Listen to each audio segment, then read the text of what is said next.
सभी के माध्यम से आप सभी के श्रोताओं को, दर्शकों को दीपावली की, गोवर्धन पूजा की, भाई दूज की, छठ की, विश्वकर्मा जी की, सभी की मैं बहुत बहुत शुभकामनाएं देता हूं।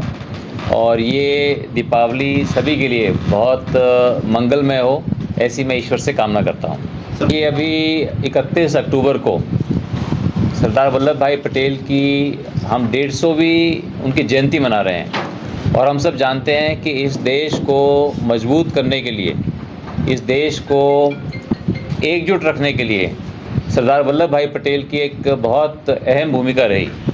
और जब भी उनको हम लौह पुरुष के नाम से जानते हैं, उन्होंने जितने भी राजा रजवाड़े थे सबको भारत के अंदर जोड़कर पूरे भारत को एक अखंड भारत उन्होंने हमें दिया।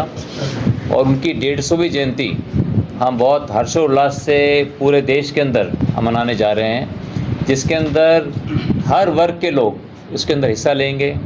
इसमें चाहे स्कूली छात्र हों, कॉलेज के छात्र हों, चाहे हमारे रक्षाकर्मी हों, हमारे सेवानिवृत्त लोग हों, उद्यमी हों, दुकानदार हों, सब लोग इसके अंदर हिस्सा लेंगे।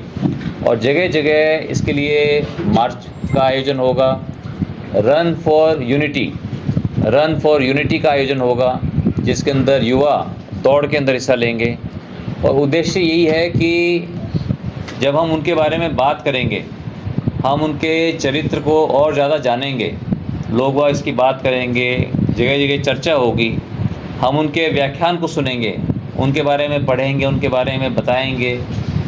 तो इससे हमारे देश के अंदर और ज़्यादा हमारे सभी नागरिकों के अंदर एकता की भावना आएगी।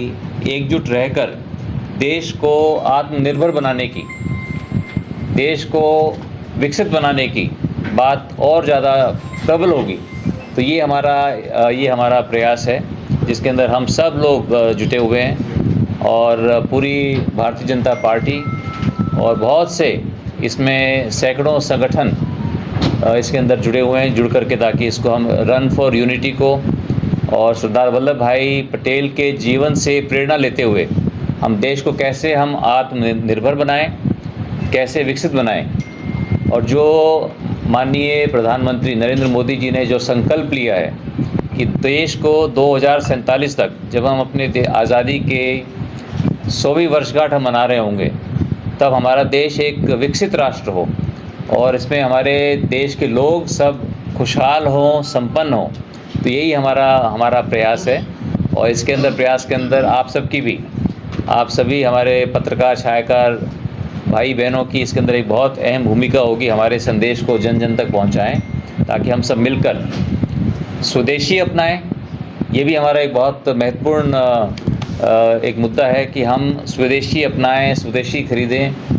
जब हम स्वदेशी अपनाएंगे अपने जीवन के अंदर, तभी हमारे देश का किसान और मजबूत होगा, हमारे देश के युवाओं को और रोज़गार मिलेगा, देश के उद्यमी मजबूत होंगे और हमारा देश आत्मनिर्भर होगा हर चीज़ के अंदर।